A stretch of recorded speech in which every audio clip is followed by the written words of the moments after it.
لاہور میں ڈانس پارٹیاں معمول بن گئیں۔ بیدیاں روڈ پر ڈانس پارٹی 100 سے زائد لڑکے اور لڑکیوں کی شرکت۔ رات کو شروع ہونے والی یہ ڈانس پارٹی صبح تک جاری رہی۔ ساؤنڈ ایکٹ کی خلاف ورزی پر مقدمہ درج۔ ایس پی کینٹ کا کہنا ہے کہ ڈانس پارٹی کی اجازت دینے والے پولیس اہلکاروں کے خلاف کارروائی کی جائے گی۔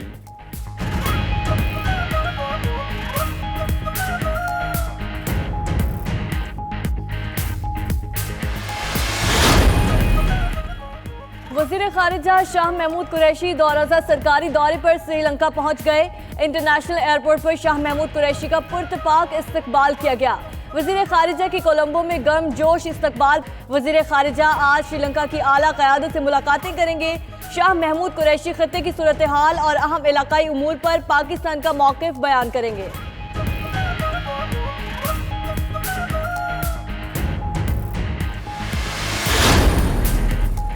تحریک انصاف اور ایم کیو ایم پھر ایک پیج پر آ گئے۔ شاہ محمود قریشی کی سربراہی میں پی ٹی آئی وفد کا دورہ ایم کیو ایم مرکز۔ وزیر خارجہ نے کہا ایم کیو ایم نے مشکل حالات میں ساتھ دیا۔ ایم کیو ایم کا وفد 5 دسمبر کو وزیر اعظم سے ملاقات کرے گا۔ خالد مقبول صدیقی نے کہا الیکشن کمیشن ممبران کی تعیناتی پر آج غور کیا جائے گا۔ وزیر اعظم کا خط چیئرمین سینٹ کو موصول۔ صادق سنجرانی اور اسد کیسر کی آج ملاقات ہوگی۔ شیریں مزاری کی زیر صدارت پارلیمانی کمیٹی کا اجلاس ہوگا۔ مشاورتی عمل میں تاخیر پر اپوزیشن کا آج سپریم کورٹ سے رجوع کا اعلان۔ دوسری طرف وزیر اعظم آفس نے چیف الیکشن کمشنر کے لیے اپوزیشن کے ناموں پر اعتراض لگا دیا۔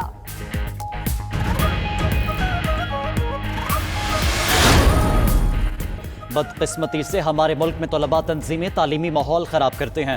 ہم اس سلسلے میں جامع کوڈ آف کنڈکٹ لاگو کریں گے تاکہ طلباء تنظیموں کو بحال کر کے مثبت کردار سے فائدہ اٹھا سکیں۔ یونیورسٹیوں مستقبل کے لیڈرز کو پروان چڑھاتی ہیں۔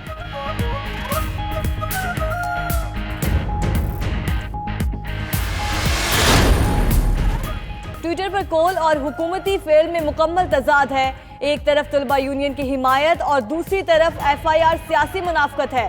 پرچہ واپس اور گرفتار افراد کو فوری رہا کیا جائے۔ دسمبر حکومت کا آخری مہینہ ہے۔ فضل الرحمان نے کہا اندھے لوگ کہہ رہے ہیں آزادی مارچ ناکام ہوا۔ جب ہم مقابلے میں ہوں گے تو نظام کیسے چل سکتا ہے؟ عوامی مطالبے سے انحراف کیا گیا تو سخت فیصلے ہو سکتے ہیں۔ سی پیک کی وجہ سے پیپلز پارٹی اور نون لیگ کی حکومتوں کو کمزور کیا گیا۔ امریکی عہدیدار کے بیان سے حقیقت کھل کر سامنے آ گئی۔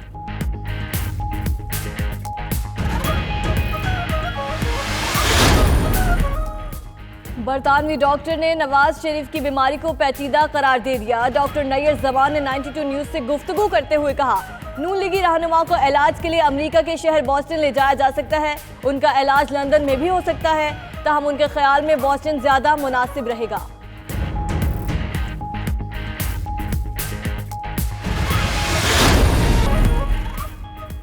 پی آئی اے کی جدہ سے اسلام آباد جانے والی پرواز میں 3 مسافروں کی طبیعت خراب منتقل کر دیا گیا۔ تینوں مسافروں کو دوران پرواز دل کا دورہ پڑا تھا۔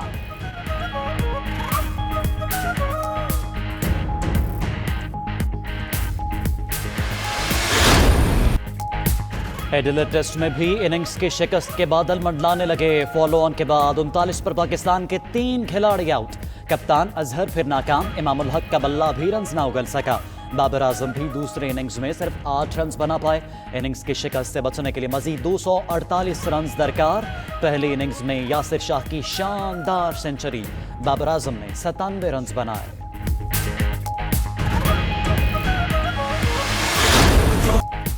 پی ایس ایل 2020 کے لیے کھلاڑیوں کی ریٹینیشن بند۔ فخر زمان، حفیظ، ڈیوڈ ویزے اور شاہین آفریدی قلندرز کا حصہ۔ بابر اعظم، عماد وسیم، عامر افتخار کراچی کنگز کی طرف سے کھیلیں گے۔ سرفراز، شین واٹسن، نواز شہزاد اور عمر اکمل گلیڈیٹرز کا حصہ۔ حسن علی، پولارڈ، وہاب، کامران اکمل، سیمی زلمی نے ریٹین کر لیے۔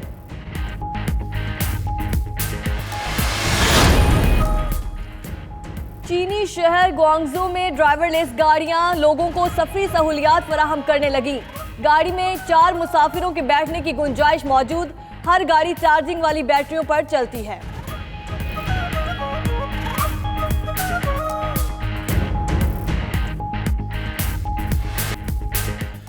اور کپڑوں کے ڈیزائن سے لے کر مسکرانے کے سٹائل تک بچوں سے ہوگی ملاقات پوری تیاری کے ساتھ۔ سینٹا کلاus بننے کے خواہش مندوں کی کلاس لگ گئی۔ درجنوں سینٹا کلاus جرمنی کی سڑکوں پر نکل آئے۔ لندن کے ایک سکول میں سینٹا کلاus کلاسیں لینے پہنچ گئے۔ سالانہ سیشن میں متعدد افراد کو سینٹا کلاus بننے کی تربیت دی گئی۔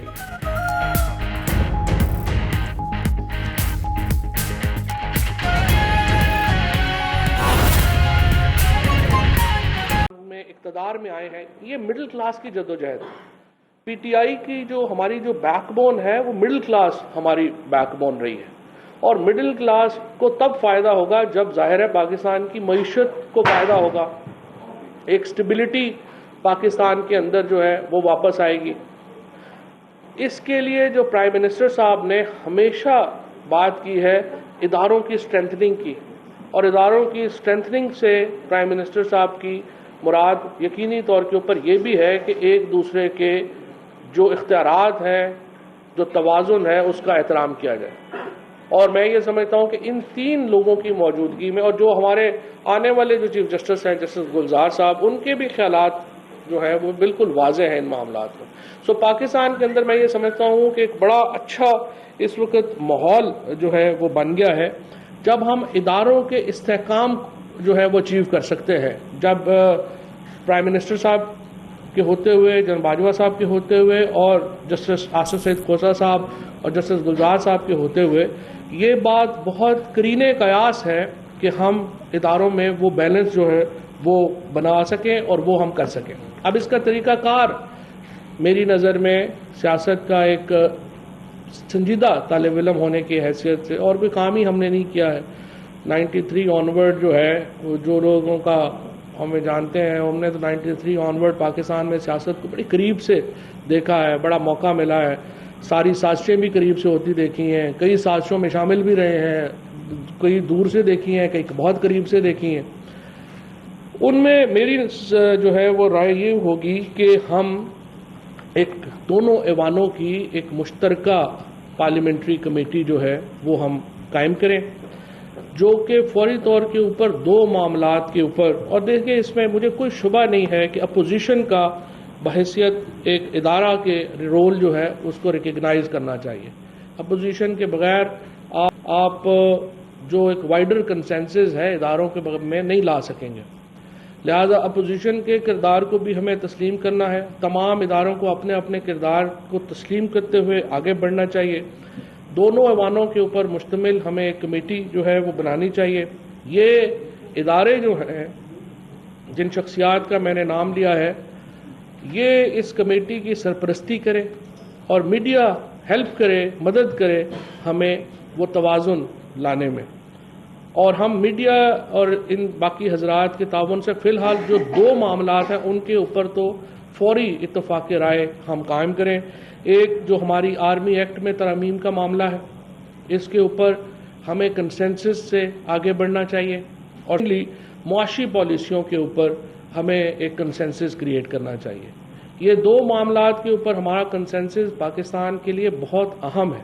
اگر ہم اس کے اوپر کنسنسس کریٹ نہیں کر پاتے تو پھر ہمارا، دیکھیے پاکستان میں کوئی بھی جو ہمارے مسائل ہیں وہ ایک ادارہ یا ایک شخص اس کو حل نہیں کر پائے گا، اور اس کے لیے مختلف اداروں کو مختلف جہتوں کے اوپر جو ہے وہ کام کرنا پڑے گا۔ میں پرائم منسٹر صاحب کو بہت قریب سے جانتا ہوں، میں کوئی بات ایسے ہی سیاسی بات نہیں کر رہا، مجھے پتا ہے ان کا دل پاکستان کے لوگوں کے ساتھ دھڑکتا ہے۔ وہ پاکستان کو یقینی معنوں میں ایک نیا پاکستان بنانا چاہتے ہیں۔ ان کی جو تمام سوچ ہے، کوئی ان کا ذاتی ایجنڈا نہیں ہے، وہ فرینکلی ذاتی طور کے اوپر آج بھی چاہے وہ جس طرح کے ہیں، نہ ان کو کوئی پیسے بنانے کا کوئی مسئلہ ہے، نہ ان کو کوئی جو ہے وہ پروٹوکولز ان کے ایشو ہیں، نہ ہی ان کو کوئی طاقت میں کوئی بہت زیادہ آپ سمجھیے کوئی انٹرسٹ ہے۔ وہ واقعتاً پاکستان کو بدلنا چاہتے ہیں، لیکن بدلنے کا ایجنڈا جو ہے اس میں مجھے لگتا ہے کہ جب تک ہم اپنے اداروں کا بیلنس نہیں لے پائیں گے، جب تک ہمارے اداروں کے درمیان ایک جو نئی ڈیل نہیں ہو پائے گی، نیا میثاق نہیں ہو پائے گا اداروں کے درمیان، تو ہم اپنے مسائل میں الجھے رہیں گے۔ اگر ہم دنیا میں اپنے فیوچر کے لیے، اپنے بچوں کے لیے ایک مستحکم پاکستان دے کے جانا چاہتے ہیں، ایک ایسا پاکستان دے کے جانا چاہتے ہیں جہاں پہ ہمارے مسائل